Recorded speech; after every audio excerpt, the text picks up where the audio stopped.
Fala galera, tudo bem com vocês? Meu nome é Mário Souza. Esse é mais um vídeo de Java aqui no canal e hoje a gente vai bater um papo sobre a última versão LTS que foi lançada agora em setembro, o Java 17. Essa versão trouxe bastante coisa, eu separei alguns links que eu gostaria de comentar. Entre essas alterações, entre os 14 JEPs que foram incluídos, eu vou comentar apenas dois deles, que são as alterações que foram incluídas agora na linguagem. E uma dessas alterações ainda está como preview, é um preview feature. Mas antes de falar sobre isso, eu queria comentar sobre uma alteração no processo de release do Java a partir de agora. Como vocês sabem, desde o Java 9 a gente tem versões mais frequentes, a cada 6 meses. No entanto, a maior parte dessas versões são versões não LTS, isso quer dizer que elas possuem suporte por apenas 6 meses. E as versões LTS possuem suporte por pelo menos 8 anos. No entanto, o gap entre as versões LTS é de 3 anos atualmente. Ou seja, a primeira versão LTS que foi lançado nesse novo esquema foi o Java 11, em 2018. E agora, passado 3 anos, a gente tem um Java 17. No entanto, isso vai ser alterado um pouco. Ao invés de esperar 3 anos para uma nova versão Long Term Support, a gente vai esperar só 2 anos. Essa alteração vem depois de algumas pesquisas realizadas pela Oracle para perceber qual era a adoção dessas versões e como a comunidade utiliza essas versões não LTS e LTS. Eles descobriram nessas pesquisas o óbvio, descobriram que a maior parte das pessoas, ou pelo menos a maior parte das pessoas que participaram da pesquisa, não utilizam utilizam versões não LTS em produção, ou seja, isso é algo que a gente já esperava, né? As empresas tendem a utilizar versões de Long Term Support em produção. Existem empresas ainda que utilizam Java 8, 7, Java 6, então essa adoção naturalmente é um pouco mais demorada. Então eles decidiram reduzir esse período entre as versões de Long Term Support de forma a aumentar a frequência, né, de releases LTS, mas também tornar as versões não LTS um pouco mais agradáveis, né? No sentido de que se você começa um projeto hoje, talvez você não se incomode de utilizar uma versão não LTS, sabendo que no máximo em 1 ano e meio ou até menos você vai ter uma versão Long Term Support aí pela frente.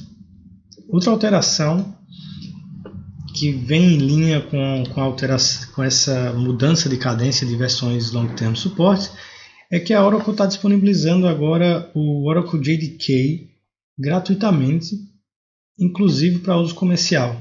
E essa nova licença, né, essa nova licença do Oracle JDK vai valer por 3 anos. Isso é muito interessante, uma vez que a gente tem releases Long Term Support a cada 2 anos e a gente tem agora o Oracle JDK disponível por 3 anos. Dessa forma, a gente pode utilizar uma versão LTS com o Oracle JDK e quando tiver faltando só 1 ano para acabar essa free license, já vai ter sido disponibilizado a nova versão LTS, o que pode favorecer a migração para essa versão e ainda com o Oracle JDK gratuito por mais 3 anos. Esses são os pontos que eu queria comentar antes de entrar nas alterações da linguagem. Agora, falando sobre as alterações da linguagem, a gente tem 2 alterações, como eu falei, 2 JEP. O 409, que é o Sealed Classes, e o 406, que é o Pattern Matching for Switch. Ainda está no seu primeiro preview. Certo? Então, os Sealed Classes elas são classes ou interfaces que conseguem restringir quais outras classes podem estender ou implementar essa classe ou interface. Ou seja, é uma nova forma de trazer mais controle para o autor do código e que vai conseguir deixar ali explícito quais são as outras classes ou interfaces que podem reaproveitar, né, ou estendendo ou implementando esse código que foi definido anteriormente. E o Pattern Matching, de uma forma mais simples, é uma evolução do que foi incluído no Pattern Matching for Instance of e no Switch Expressions, né? Então é trazer aquela estrutura do Pattern Match para dentro do Switch. Eu vou mostrar isso para vocês como é que fica. Eu acho que são 2 features interessantes. Então, começando pela Sealed Classes, né? A Sealed Class, como eu disse, é uma forma de restringir quem pode estender uma classe ou interface, ou implementar a interface também. Essa é a forma de definir uma Sealed Class, né? E nesse exemplo, a gente tem a classe Shape e E as únicas classes que podem estender shape é o retângulo e o círculo. Ou seja, isso é uma forma de garantir que dentro da hierarquia dessa classe só existam classes que façam sentido para o modelo de domínio do negócio. Para demonstrar isso de outra forma, eu tenho aqui outro exemplo. Eu criei uma classe que se chama Manager. E esse Manager ele tem a atribuição de autorizar operações, né? E esse Manager, por default, ele só vai autorizar operações que não sejam muito perigosas.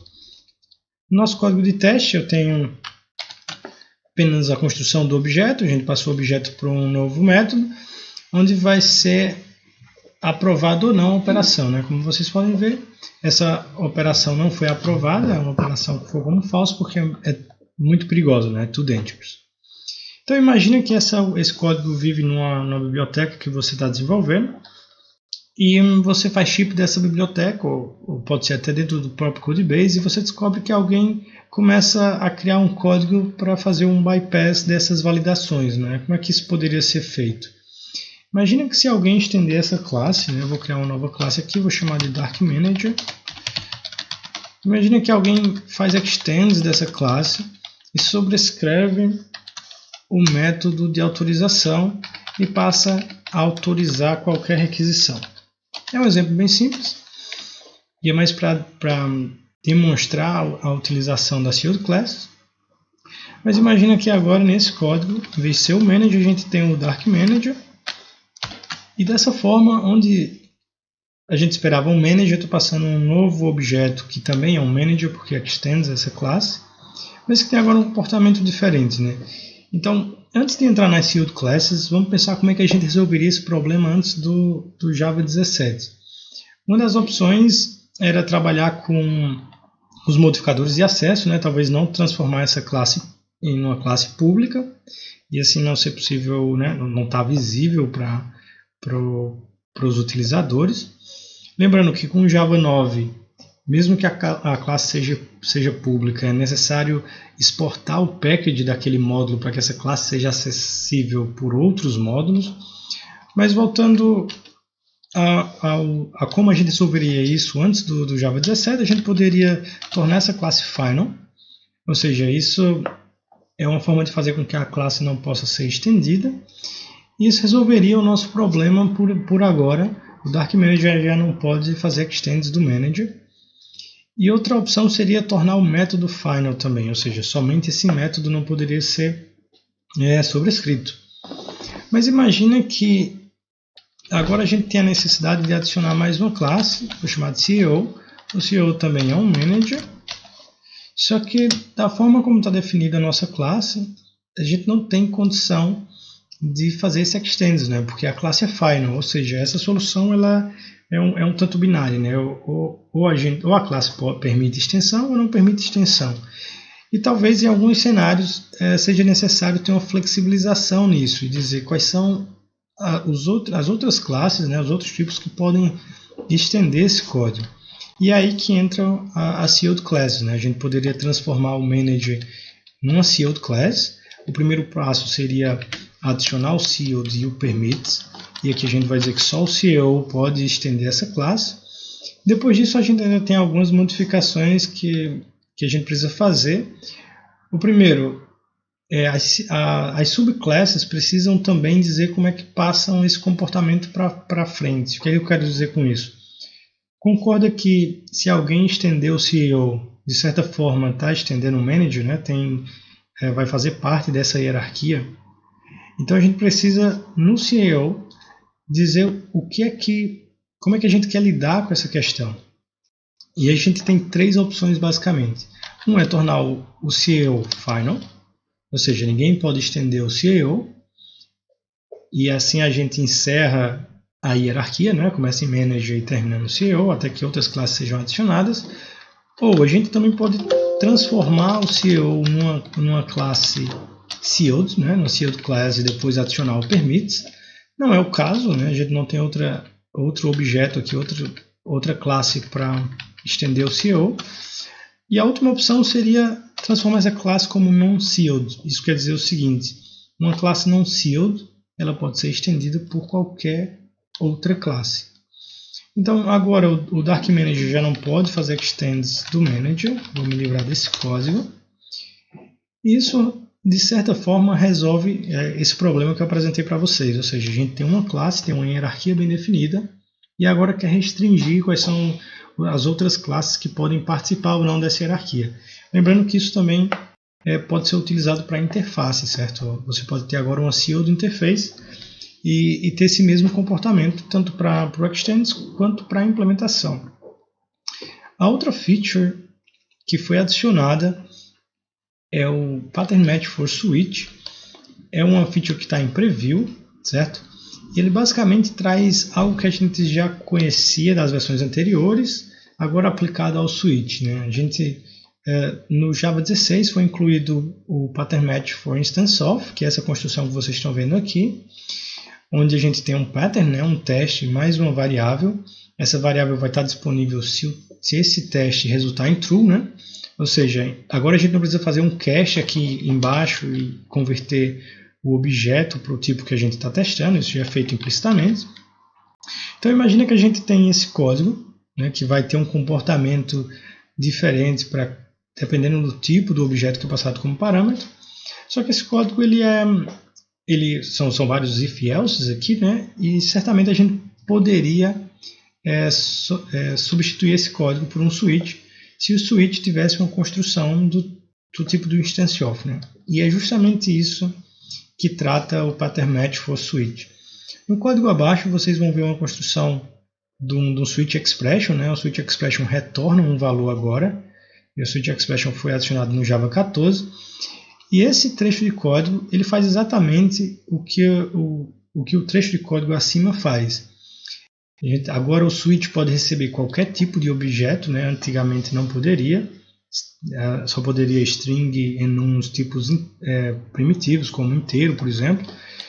E agora ele pode receber qualquer tipo de objeto, né? Então, cada case do switch é basicamente um instance of do que está ali em cima, e a gente poderia testar agora por tipo dentro dos cases.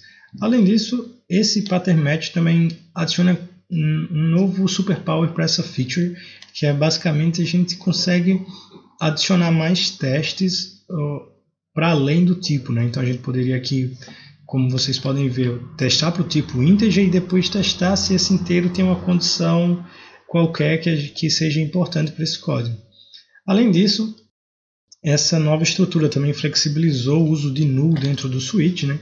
Antigamente, se a gente passasse um null para dentro do switch, basicamente a gente ia receber um null pointer exception, mas a partir do momento que você tem qualquer objeto, né? Qualquer objeto pode entrar no switch agora, talvez o null seja um caso que você queira testar, né? Então, isso foi flexibilizado e dentro dos cases agora você pode passar um case null junto com os tipos. Isso tanto vale para o switch expression, né? O pattern match vale para o switch expression, quanto para o switch statement, que é a primeira estrutura do switch, né? E a mais comum.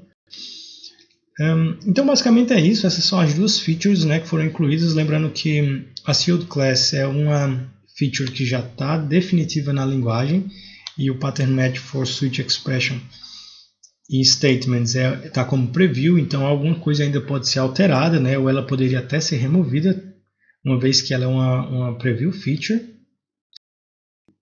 Vale lembrar também que outras features já estão disponíveis, né, são as features que entraram nas versões anteriores, como os records, o pattern matching for instance of, que eu comentei agora há pouco, o text blocks, que é basicamente multiline strings, e o switch expressions também, que entrou no Java 14. Então todas essas features passaram por preview, já estão definitivas e estão disponíveis no Java 17, obviamente.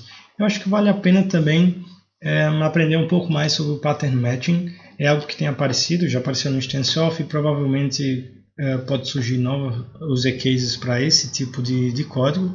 Eu acho que é uma feature bastante interessante. Vou deixar um link de um webinar onde eu participei, onde eu comento um pouco mais dessas features, né, das mudanças que foram introduzidas no Java, desde o Java 9 até o Java 15, e todas elas de alguma forma estão um pouco contempladas nesse vídeo.